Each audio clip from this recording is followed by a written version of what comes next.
और अगर आपने सप्तशती नहीं पढ़ी है, आपने दीक्षा नहीं ली है, यज्ञोपवीत संस्कार नहीं है, तो दुर्गा सप्तशती जैसे ग्रंथ को छूना भी नहीं चाहिए।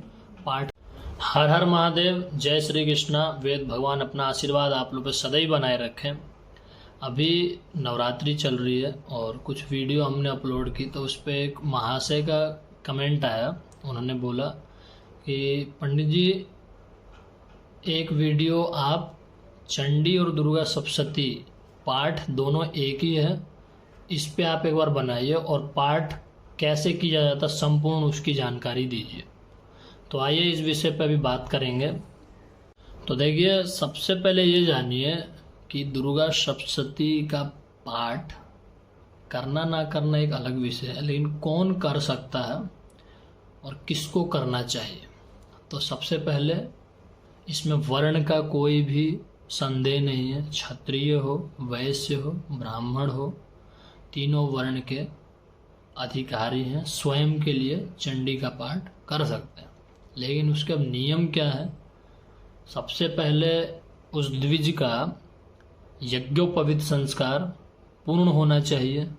उसके बाद गुरुमुख से चंडी की दीक्षा होनी चाहिए।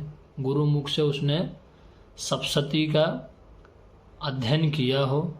उसके बाद से गुरु आज्ञा से उसने स्वयं के लिए कम से कम इतना सप्तशती का पाठ किया हो कि माँ सरस्वती जिह्वा पे पूर्ण तरीके से अच्छा सा उच्चारण आ चुका हो, तब जाके वो सप्तशती का पाठ करने योग्य ब्राह्मण हो, क्षत्रिय हो, वैश्य हो, कोई भी हो कर सकता है।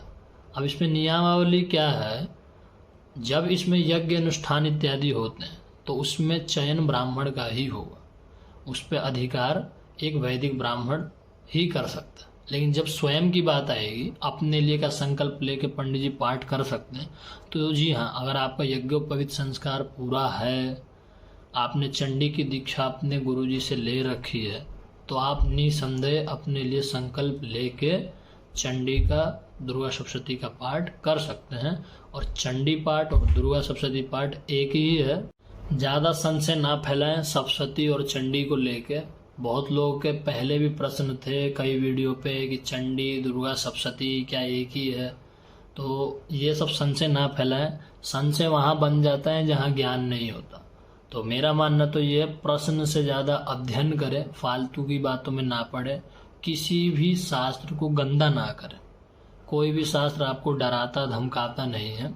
हम शास्त्रों से दूर जब भागने लगते हैं, अपने धर्म से दूर जब भागते हैं, जब हमारे पास मूलतः उसका ढंग से ज्ञान नहीं होता, गुरु का मार्गदर्शन नहीं होता।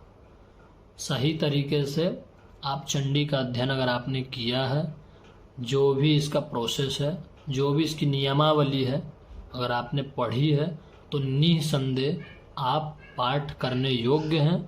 और अगर आपने सप्तशती नहीं पढ़ी है, आपने दीक्षा नहीं ली है, यज्ञोपवीत संस्कार नहीं है, तो दुर्गा सप्तशती जैसे ग्रंथ को छूना भी नहीं चाहिए। पाठ करने की तो अलग बात है। हिंदी मूलतः जो हिंदी भाषा में जो पाठ होते हैं वो आप कर सकते हैं। संस्कृत के जो भी है शब्द, उनको अपनी जिह्वा से बोल के पाप के भागी ना बने। तो इस तरीके से आप लोग पाठ करें, नियम को अच्छे तरीके से समझें। कोई भी ज़्यादा टफ नहीं है। आप आराम से गुरु दीक्षा लीजिए, यज्ञोपवीत संस्कार आपका समय से पूर्व हो जाए, आप इस कार्य को भली भांति नियम पूर्वक कर सकते हैं। वेद भगवान आपका कल्याण करे। हर हर महादेव, जय श्री कृष्ण।